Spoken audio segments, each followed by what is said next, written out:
আসসালামু আলাইকুম গাইস, কেমন আছেন? আশা করি ভালো আছেন। আলহামদুলিল্লাহ আমি ভালো আছি। চট্টগ্রাম বন্দর টিলা সিটি কর্পোরেশন গল্লি গত 6-7 দিন যাবৎ বৃষ্টি হইতেছে।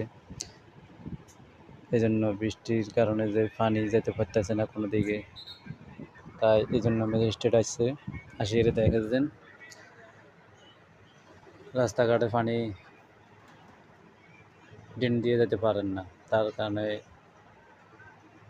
ম্যাজিস্ট্রেট আসিয়ে দেখে যে অবস্থা খুব খারাপ। তারপর এই স্যালাব উঠাইছে, একটা উঠাইবার পরে দেখা যায় অনেক কাজটার কারণে ড্রেন জাম হয়েছে। আবার এখান দিয়ে ওয়াসার পাইপ আছে, অনেকগুলা পাইপ। আর ম্যাজিস্ট্রেটে বলার পরে যাই এক্সকেভেটর আনার পরে এখন ড্রেন সাফ করানো শুরু করতেছে।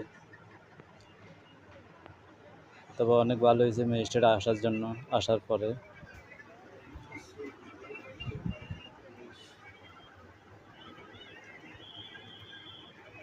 অবশ্য এই রোডটি মানুষের কষ্ট হইতেছে চলাচল করতে।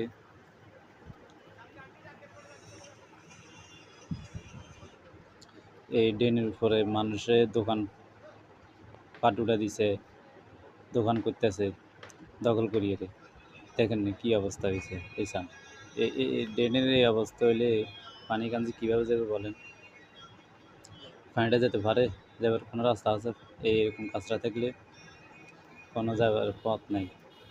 এরকম কাজটা থাকলে তো এই গত 4-5 দিন পর্যন্ত বৃষ্টি হওয়ার কারণে মানুষজনের কষ্ট হইতেছে, রাস্তাঘাট ডুবে রয়েছে, কোনো পানি কাঞ্জি যেতে পারতেছে না। এই দেখেন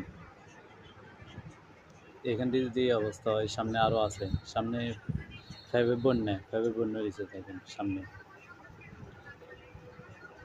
এই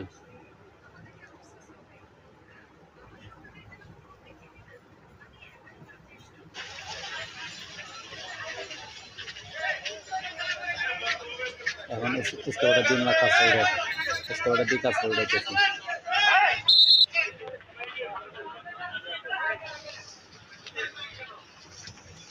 এতে কাজটার উঠাতে এসে আপনার ফাইভের কারণে যে কাজটাগুলো উঠাতে পারেন না।